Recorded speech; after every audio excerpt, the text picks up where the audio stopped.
माँ शारदे के श्री चरणों में मैं नमन करता हूँ।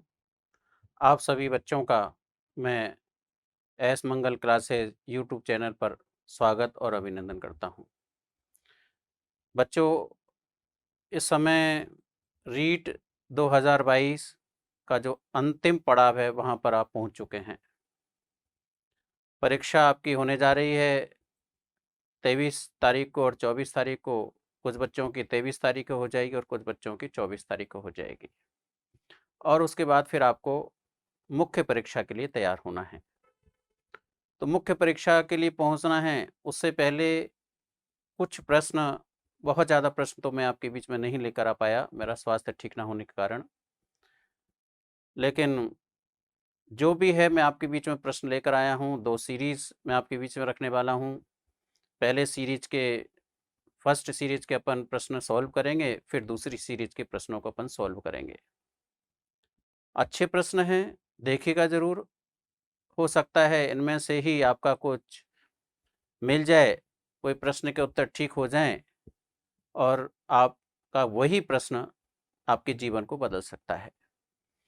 तो लीजिए, मैं प्रारंभ करने जा रहा हूँ। पहला प्रश्न है अपना,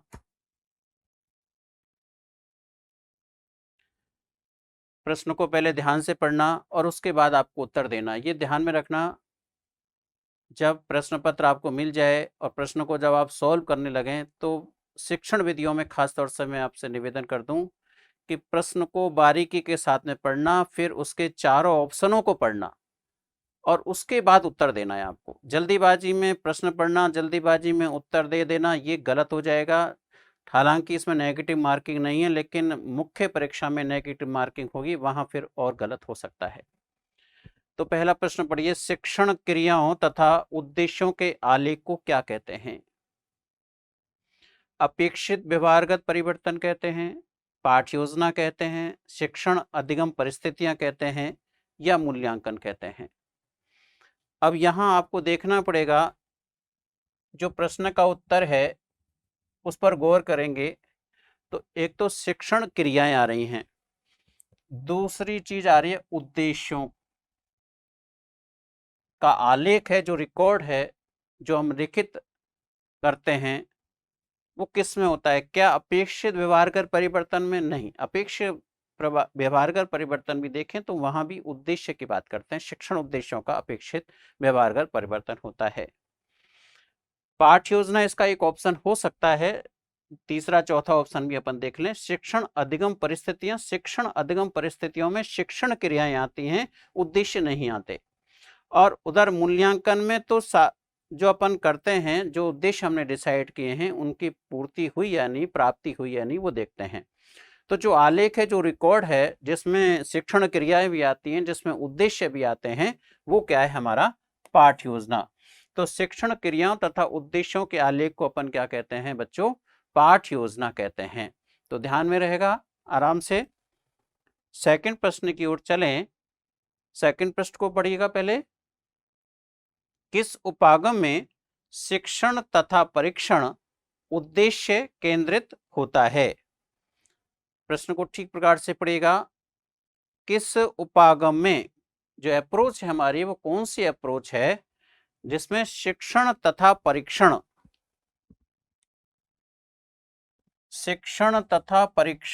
उद्देश्य केंद्रित होता है? शिक्षण और परीक्षण जिसमें उद्देश्य केंद्रित होता है, क्या वो मूल्यांकन उपागम है, क्या वो जॉन डीवी उपागम है, क्या वो मॉरिसन उपागम है, या हार्वर्ड उपागम है? उपागम ये चारों ही हैं, लेकिन अब यदि आपने इस प्रकार के प्रश्न को डीपली नहीं पढ़ा है तो उत्तर देने में कठिनाई आ सकती है।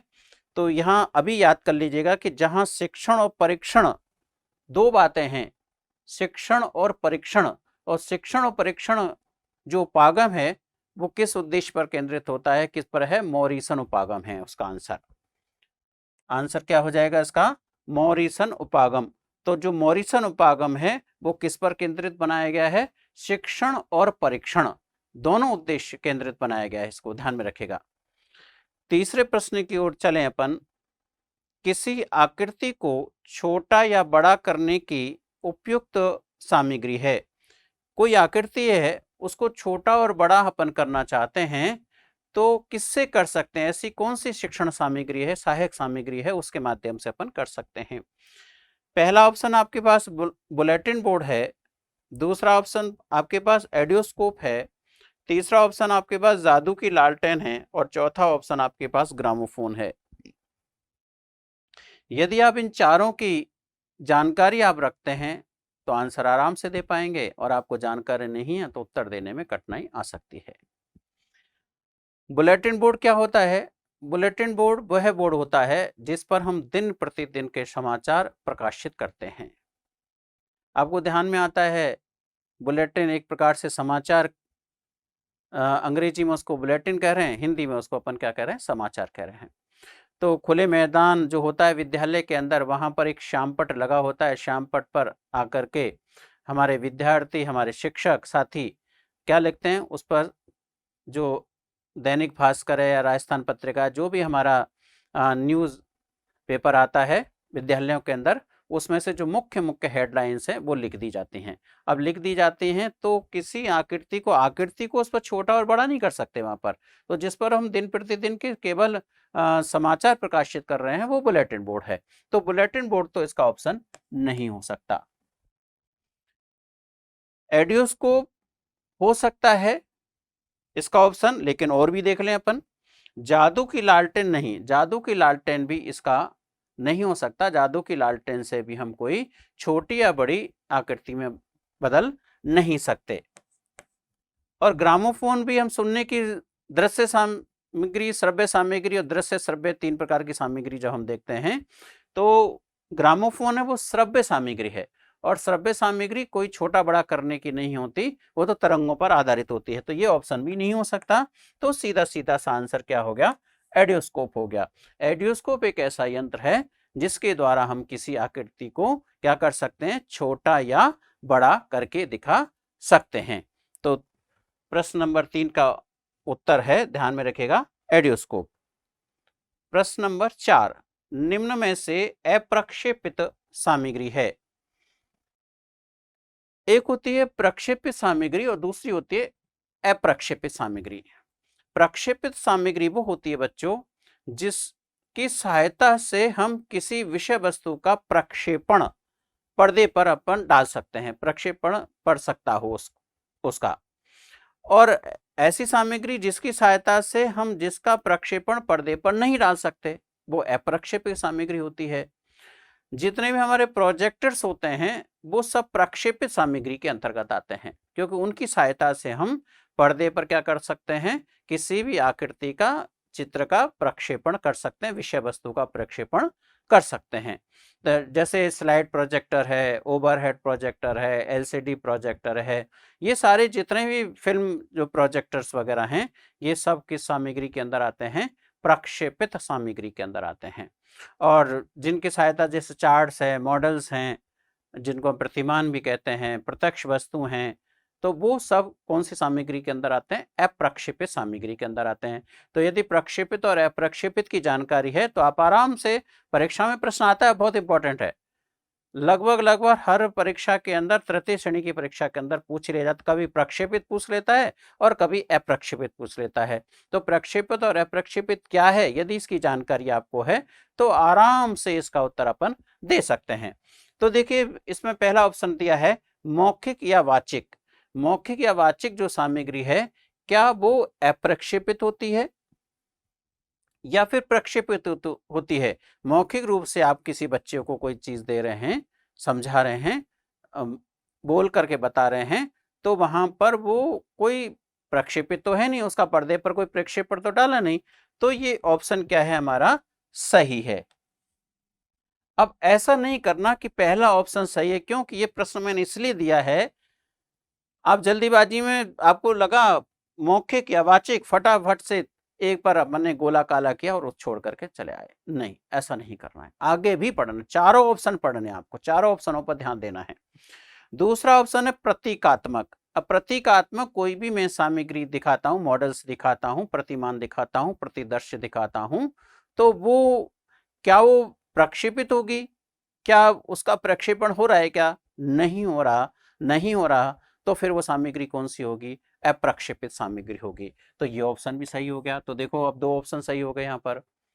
जब ऐसी स्थिति चलने लगे तो फिर आपको आइडिया लग जाएगा अब यहाँ पर कि जब 2 ऑप्शन सही आ रहे हैं तो फिर हमें चौथा ऑप्शन देखना जरूरी हो गया कि कहीं ऐसा तो नहीं है कि उपरोक्त सभी आंसर की स्थिति में आ रहा हो। तो फिर तीसरे ऑप्शन को भी देख लीजिएगा। प्रदर्शन पट जिस पर भी हम किसी चीज को डेमोन्स्ट्रेशन करते हैं, आपने देखा होगा प्रिंसिपल्स रूम के बाहर लगा हुआ होता है। कई स्थानों पर अपन जाते हैं, प्रदर्शनियां वगैरह लगी होती है, वहां पर भी वो प्रदर्शन पट्ट लगा होता है, उसमें सूचनाएं वगैरह लगते हैं, कोई चित्र वगैरह चिपका दिए जाते हैं। तो वो अप्रक्षेपित के अंदर आता, प्रक्षेपण नहीं हो रहा है उसका। तो यह ऑप्शन भी सही है बच्चों। इसलिए फिर आंसर हमें कहाँ जाना पड़ेगा? करेक्ट आंसर की ओर जाना पड़ेगा। तो करेक्ट आंसर क्या हो गया यहाँ पर? उपरोक्त सभी हो गए। हाँ, तो ध्यान में रखिएगा। अब नेक्स्ट की ओर अपन चलें, और नेक्स्ट की ओर चलें तो नेक्स्ट पर ध्यान दीजिएगा। 5वां प्रश्न पढ़िए पहले। व्यवहारिक गणित का भाग नहीं है। यानी व्यवहारिक जो गणित है, जो व्यवहार में एक आम व्यक्ति के द्वारा प्रयोग में लिए जाने वाला गणित है, एक समुदाय के अंदर जो व्यक्ति गणित का उपयोग करते हैं, जिसको हम सामुदायिक गणित भी कहते हैं, व्यवहारिक गणित भी कहते हैं। तो जरा देखिएगा, ऑप्शन है आपके पास। यदि व्यवहारिक गणित को आप समझते हैं तो इसका उत्तर आप दे पाएंगे। व्यवहारिक गणित का भाग नहीं है लाभ हानि प्रतिशत निकालना। ये तो है, लाभ हानि तो व्यवहारिक गणित के अंदर आता है, रोज व्यक्ति अपने दैनिक दिनचर्या में यूज में लेते हैं। बैंक की कार्यप्रणाली की जानकारी देना, बिल्कुल बैंक की कार्यप्रणाली भी व्यवहारिक गणित के अंदर आती है, क्योंकि समुदाय आम व्यक्ति के द्वारा बैंक का उपयोग किया जाता। समीकरण हल करना, क्या समीकरण हल हर व्यक्ति करता है क्या? क्या आम व्यक्ति, सड़क पर चलता हुआ व्यक्ति भी इस समीकरण की बात करता है क्या? नहीं। और जब नहीं करता तो फिर ये व्यवहारिक गणित के अंदर नहीं आता। आपको ऐसा प्रश्न भी परीक्षा में आता है, और ये बात आपको देखनी पड़ेगी कि आम व्यक्ति के द्वारा जो गणित उपयोग में ली जाती है वही व्यवहारिक गणित है यहाँ पर। तो यहाँ अभी आंसर आपका जो जा रहा है वो किधर जा रहा है? तीसरे की ओर जा रहा है, समीकरण हल करना। और चौथे को यदि हम देखें, औसत ज्ञात करना, बिल्कुल औसत भी एक व्यवहारिक गणित के अंदर आता है। इसलिए करेक्ट आंसर यहाँ क्या हो गया? तीसरा वाला ऑप्शन हो गया। प्रश्न नंबर 6 पढ़िएगा। किसी विषय के क्षेत्र से तात्पर्य होता है। कोई जो विषय हमारा सब्जेक्ट होता है, उसका जो क्षेत्र होता है, जो उसका एरिया होता है, जो उसका सराउंडिंग पार्ट है, वो उसके क्षेत्र के अंदर, जैसे चुंबकीय क्षेत्र वगैरह भी अपन पढ़ाते हैं, हमारा क्षेत्र कहाँ है, अपन भी कहते हैं हमारा क्षेत्र कहाँ तक है, यहाँ तक है हमारा क्षेत्र। हमारा क्षेत्र है तो वही विषय का क्षेत्र है। उसमें उससे हमारा तात्पर्य क्या है? उस विषय के विस्तार से, सघनता से, विविधता से, उपरोक्त सभी से। 4 ऑप्शन है आपके पास में। अब जब क्षेत्र की बात कर रहे हैं तो क्षेत्र का मतलब विस्तार से भी है, तो पहला वाला ऑप्शन ठीक लगता है। सघनता से है, बिल्कुल सघनता भी होनी चाहिए उसमें, सघनता भी इसका ऑप्शन ठीक है। विविधता, बिल्कुल उसमें विविधताएं भी होनी चाहिए। सामाजिक विषय है आपका या गणित विषय है आपका, जो भी विषय है आपका, आप देखेंगे कि सामाजिक भी कई उपविषयों से मिलकर के बना है, तो उसमें भी विविधता नजर आ रही है हमें। विज्ञान विषय भी आपका जीव विज्ञान है, रसायन विज्ञान है, भौतिक विज्ञान है, गणित में देखें अंकगणित है, बीज गणित है, रेखा गणित है, तो विविधता से भी उसका क्या होता है? तात्पर्य होता है। तो जब ये तीनों ऑप्शन सही हमें नजर आ रहे हैं तो फिर आंसर इसका क्या हो गया? उपरोक्त सभी हो गया। तो ये 3 बातें इसके अंदर आपको ध्यान में रखनी पड़ेगी कि किसी विषय के क्षेत्र से जो तात्पर्य होता है, उसके विस्तार से होता है, उसकी सघनता से होता है, उसके विविधता से होता है। प्रश्न नंबर 7 पढ़ें। पर्यावरण अध्ययन विषय में अवलोकन कौशल विकसित करना इसलिए आवश्यक है ताकि, यहां अंडरलाइन कर दी मैंने, अवलोकन कौशल विकसित करना, यहां आंसर छिपा हुआ है। पूरा प्रश्न ना देख करके इस पर अंडरलाइन करके यहां से ढूंढना है अपने प्रश्न को उत्तर। बच्चे अपनी सभी इंद्रियों का उपयोग करके अपनी जांच से संबंधित जानकारी और प्रमाण एकत्र कर पाएं। दूसरा ऑप्शन है तुक्केबाजी या अटकलबाजी लगा पाएं। नहीं, अवलोकन कौशल विकसित करना है तो ये तो बच्चों नहीं हो सकता। परीक्षण जांच कर पाए, नहीं, परीक्षण भी नहीं है, और जब ये दो ऑप्शन नहीं है तो उपरोक्त तीनों भी नहीं हो सकता, और हमें दिखाई दे रहा है कि फर्स्ट जो प्रश्न ऑप्शन है वो बिल्कुल सही है। बच्चे अपनी सभी इंद्रियों का उपयोग जब अवलोकन करें तो बच्चे क्या करना चाहिए, सभी इंद्रियों का, जो ज्ञानेंद्रिय है उनके पास में, बच्चे अपनी सभी इंद्रियों का उपयोग करके अपनी जांच से संबंधित जानकारी और प्रमाण एकत्र कर पाए। जब अवलोकन करते हैं तो ये सारी बातें उन्हें वहां पर दिखाई देनी चाहिए यहाँ पर। तो इसका जो आंसर हो गया वो क्या हो गया, फर्स्ट ऑप्शन सही आंसर है इसका। अब प्रश्न नंबर 8 पढ़ लें।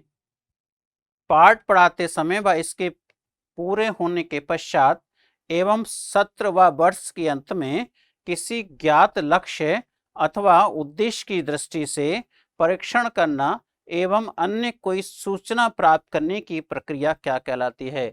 बहुत इंपॉर्टेंट प्रश्न है बच्चों, और इस चूंकि प्रश्न बड़ा है इसलिए ठीक प्रकार से हमें समझना है। पाठ पढ़ाते समय ध्यान में रखिएगा, यहाँ पर पाठ पढ़ाते समय व इसका पूरा होने के पश्चात, यानी लगातार चल रहा है, पढ़ाते समय भी और पूरा होने के पश्चात भी, सत्र व वर्ष के अंत में, सत्र चल रहा है, वर्ष के अंत में किसी ज्ञात लक्ष्य अथवा उद्देश्य की दृष्टि से परीक्षण करना एवं अन्य कोई सूचना प्राप्त करने की प्रक्रिया क्या कहलाती है। क्या वो मापन कहलाती है, क्या वो मूल्यांकन कहलाती है, क्या वो आकलन कहलाती है, क्या वो निर्णय कहलाती है। Measurement, evaluation, assessment and decision क्या कहलाएगा बताइएगा। तो मापन के बारे में आपको जानकारी है ही, पढ़ा होगा आपने, पढ़ लिया होगा, चरम स्थिति में है अपन। मापन केवल क्वांटिटी की बात है, केवल परिमाण की बात है। जब क्वांटिटी और क्वालिटी की बात है तो मूल्यांकन है। ये दोनों हमारा परिणाम है।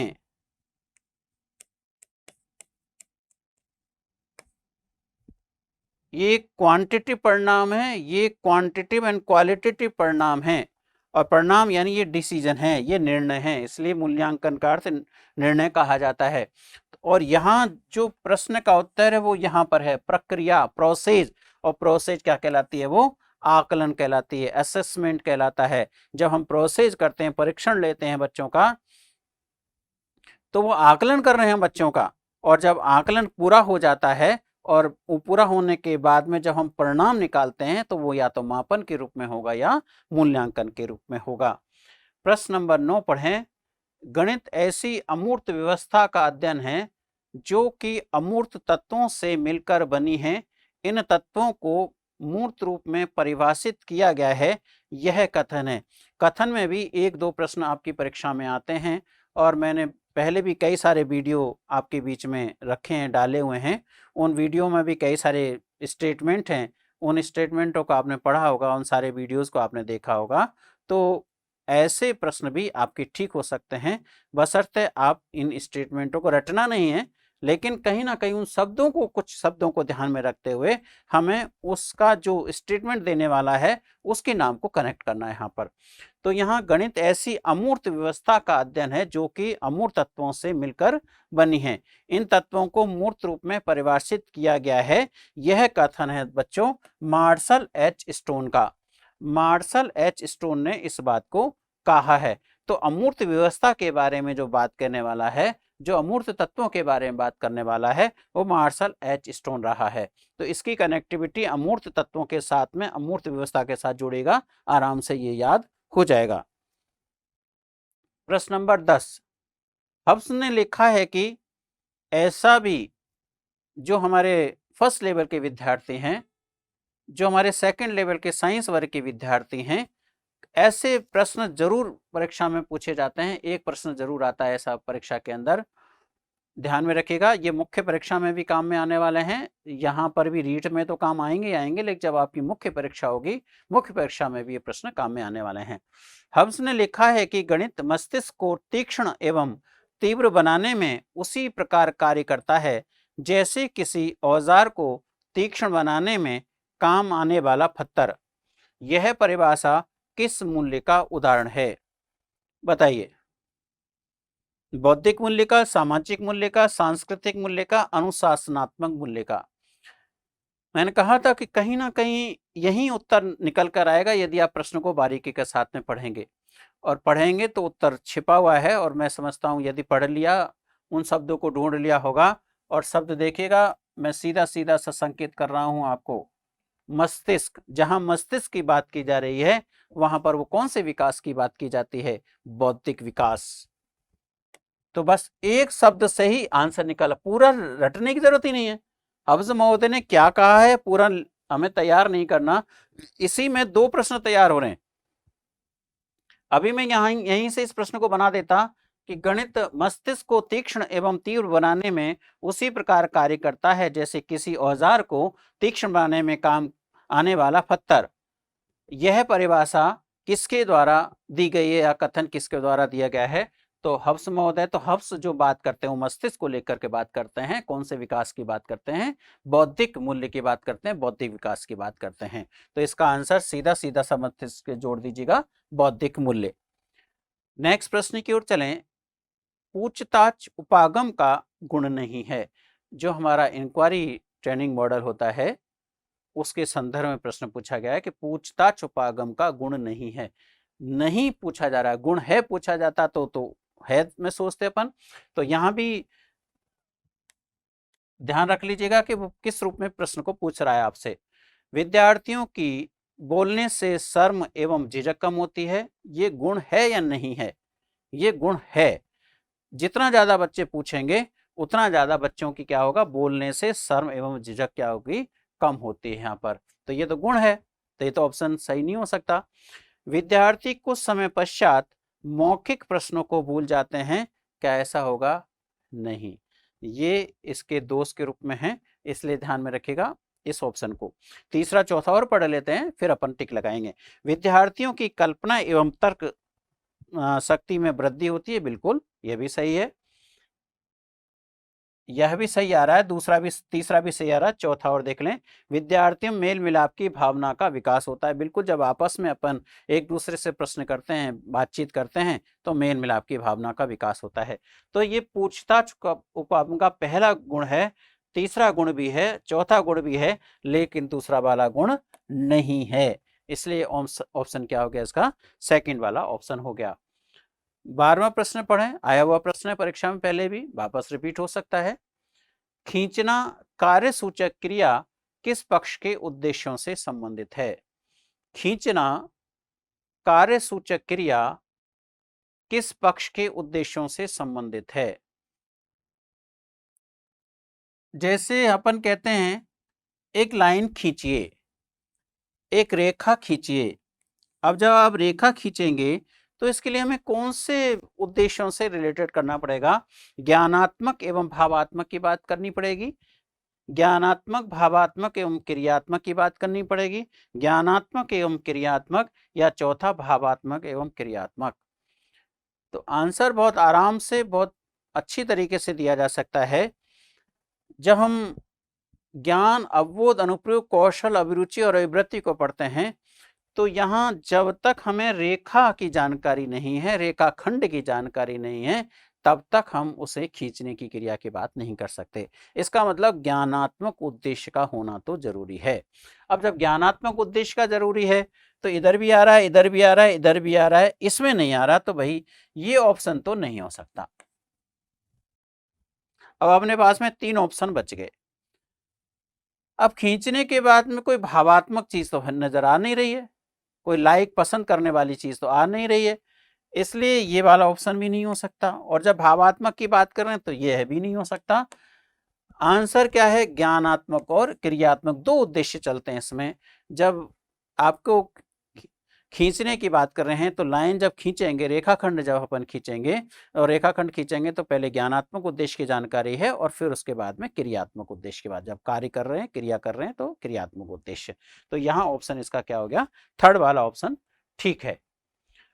अभी आप में से बहुत सारे बच्चे ऐसे होंगे जो सेकंड ग्रेड की तैयारी भी करेंगे, सेकंड ग्रेड की तैयारी भी करेंगे। तो सेकंड ग्रेड की तैयारी के लिए जो शिक्षण विधियों की पुस्तकें हैं वो मार्केट में आ चुकी हैं। नेक्स्ट चलिएगा, प्रश्न नंबर 13। शैक्षिक उद्देश्यों की प्रकृति है। शैक्षिक उद्देश्य किस प्रकृति के होते हैं?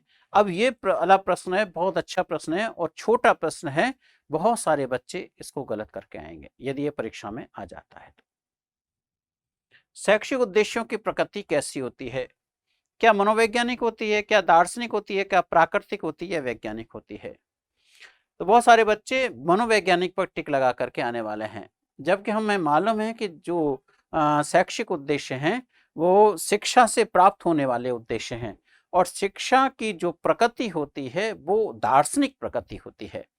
तो दार्शनिक प्रकृति से ही यहाँ पर आता है शैक्षिक उद्देश्यों की प्रकृति। ध्यान में रखना, शैक्षिक शिक्षण उद्देश्य तो मनोवैज्ञानिक प्रकृति के होते हैं, क्योंकि क्लास में उनको एक कालांश के दौरान ही हम प्राप्त करने की बात करते हैं। लेकिन शैक्षिक उद्देश्य तो जन्म से लेकर मृत्यु पर्यंत तक जब हम शिक्षा की बात करते हैं तो उसकी बात की जाती है। तो जब शिक्षा की प्रकृति दार्शनिक है तो फिर इनके उद्देश्यों की प्रकृति भी क्या होगी? दार्शनिक होगी। इसलिए सेकंड वाले पर आपको क्या लगा के आना है? टिक लगा करके आना है। 14वां प्रश्न, निम्न में से आगमन विधि का सोपान है। आगमन विधि के सोपान यदि आपने पढ़े हैं तो आराम से आप इसका उत्तर दे सकते हैं।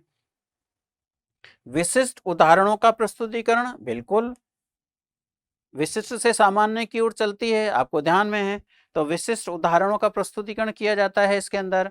निरीक्षण करना, बिल्कुल निरीक्षण भी करते हैं, नियमितीकरण भी करते हैं। नियमीकरण, नियम की स्थापना उदाहरण से नियम की ओर चलती है नहीं चलती? बिल्कुल चलती है नियम से उदाहरण की ओर। इसलिए इसका आंसर क्या हो जाता है बच्चों?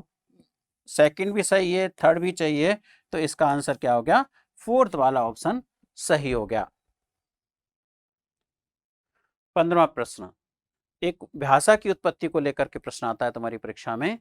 तो लेक्चर शब्द की उत्पत्ति किस भाषा से हुई है? जो हम व्याख्यान विधि कर पढ़ते हैं, लेक्चर मेथड जो हम पर पढ़ते हैं, उसमें लेक्चर मेथड में जो लेक्चर शब्द है उसकी उत्पत्ति किससे हुई है? तो ऐसे प्रश्नों का उत्तर देने के लिए आपको देखना पड़ेगा कि जो लेक्चर शब्द है वो लेक्चर शब्द कौन सी भाषा से निकल करके आया है। अब लेक्चर शब्द कौन सी भाषा से निकल कर आया है? तो हम कहते हैं व्याख्यान, और व्याख्यान को हिंदी में कहते हैं, अंग्रेजी में कहते हैं लेक्चर।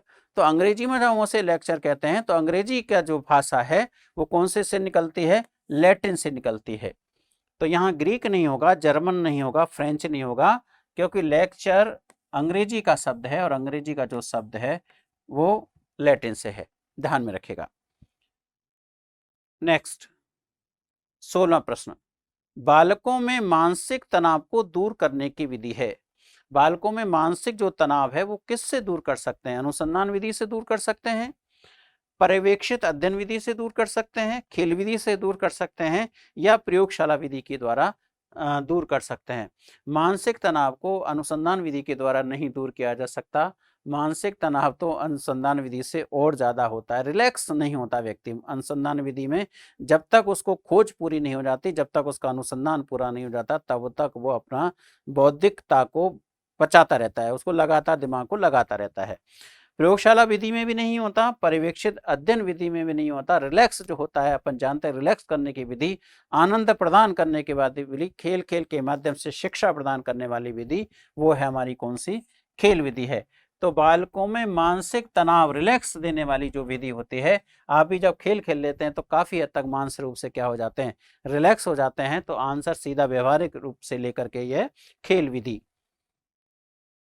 नेक्स्ट प्रश्न नंबर 17, दल शिक्षण की योजना बनाते समय शिक्षक किस गतिविधि का आयोजन करता है? जब हमारे अध्यापक टीम टीचिंग करते हैं तो उस समय किस गतिविधि का आयोजन वो करते हैं? क्या वो उद्देश्यों का निर्धारण करते हैं? यस, जब दल शिक्षण करेंगे तो प्लानिंग के अंदर कहीं ना कहीं हमें उद्देश्यों का निर्धारण करना होगा, प्रकरण का भी निर्धारण करना होगा, शिक्षण की रूपरेखा भी हमें बनानी पड़ेगी। तो फिर आंसर क्या हो गया यहाँ पर? उपरोक्त सभी के रूप में आंसर हो गया। प्रश्न नंबर 18, यह भी बहुत अच्छा प्रश्न है बच्चों। संश्लेषण विधि द्वारा सूखी घास से तिनका निकाला जा सकता है, किंतु विश्लेषण विधि में स्वयं तिनका घास से बाहर निकलना चाहता है, यह कथन है।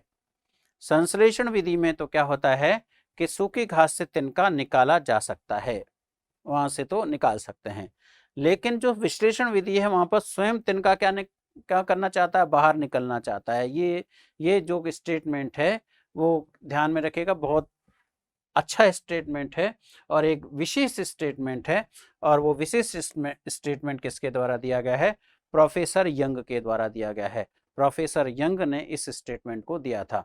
तो संश्लेषण विधि, सूखी घास, ये कुछ बातें ध्यान में रख लीजिएगा, आंसर आराम से आप निकाल लेंगे, प्रोफेसर यंग। नेक्स्ट प्रश्न की ओर चलें। विद्यार्थी के संबंध में सार्थक भविष्यवाणी संभव है। यानी भविष्य के बारे में, बच्चे के बारे में हम कोई भविष्यवाणी करना चाहते हैं, कोई सार्थक भविष्यवाणी करना चाहते हैं, तो उसके लिए क्या आवश्यक है। क्या हम निदानात्मक परीक्षणों के माध्यम से उसके बारे में भविष्यवाणी कर सकते हैं? नहीं।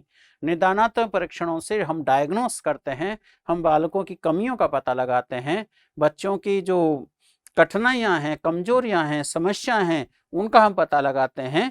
तो इससे हम भविष्यवाणी नहीं कर सकते। क्या मापन से भविष्यवाणी कर सकते हैं? नहीं, केवल मापन से भविष्यवाणी नहीं कर सकते।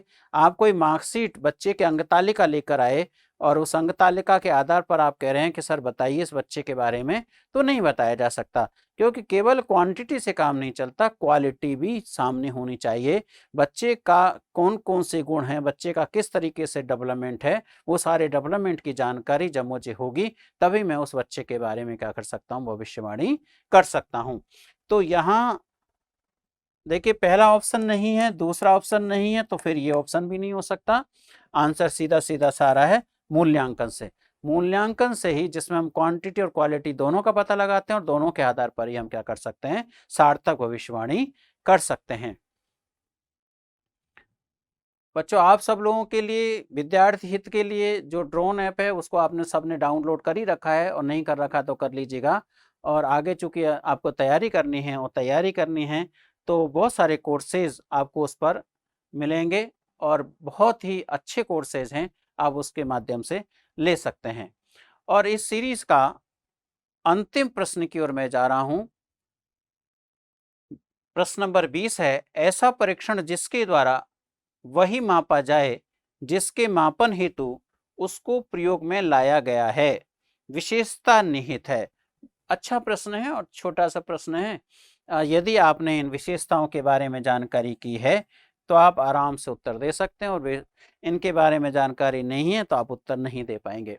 और ये प्रश्न मूल्यांकन की जो विशेषताएं होती हैं, हर बार, चाहे आप थर्ड ग्रेड दे रहे हैं, चाहे आप रीट दे रहे हैं, चाहे आप मुख्य परीक्षा देंगे या आप सेकंड ग्रेड देंगे, हर बार इनमें से प्रश्न आता है विशेषताओं को लेकर के। और विशेषताओं को प्रश्न लेकर के आता है, तो ध्यान में रखिएगा यहाँ पर, ऐसा परीक्षण जिसके द्वारा वही मापा जाए जिसके मापन हेतु उसको प्रयोग में लाया गया है। यानी वही मापा जाए जो मैंने डिसाइड किया कि मुझे ये मापना है या मुझे ये देखना है, ये मुझे देखना है, तो ये जो देखना है ये क्या कहलाएगा, उद्देश्य। और जो उद्देश्य डिसाइड कर ले जाते हैं और उद्देश्यों को जो मापने वाले हैं, वो उसमें जो विशेषता होती है वो कौन सी विशेषता होती है, वैधता होती है। ध्यान में रखिएगा, विवेदनशीलता तो डिस्क्रिमिनेशन है, अलग अलग करना है, विभेद करना है। वस्तुनिष्ठता भी केवल एक उत्तर देने की बात होती है, स्पष्ट उत्तर होना चाहिए उसका, केवल एक और एक उत्तर होना चाहिए। व्यापकता जो है, ज्यादा से ज्यादा प्रश्नों का समावेश उसके अंदर होना चाहिए। लेकिन यहाँ वैधता से तात्पर्य वही होता है, जो परीक्षण उद्देश्य आधारित होते हैं उन परीक्षणों को अपन क्या कहते हैं, वैध परीक्षण कहते हैं। तो यहाँ इनको ध्यान में रखिएगा, प्रश्न आना है और वो प्रश्न आपको क्या करके आना है, ठीक करके आना है। तो प्रश्न नंबर 20 का उत्तर क्या हो गया, वैधता हो गया। मैं समझता हूँ आपके ये बातें सारी, सारे प्रश्न समझ में आ गए होंगे, और अपने साथियों को भी ज़्यादा से ज़्यादा इन प्रश्नों को शेयर कर सकें अपन सब। हमें तो, हमारा काम है कि हमें तो पुण्य करना है, और पुण्य करना है ज़्यादा से ज़्यादा बच्चों तक अपनी बात को पहुंचाना है। तो फिर लाइक करिए, सब्सक्राइब करिए, शेयर करिए, और आप सभी का मैं तहे दिल से बहुत बहुत धन्यवाद ज्ञापित करता हूँ, अभिवादन करता हूँ, नमस्कार करता हूँ।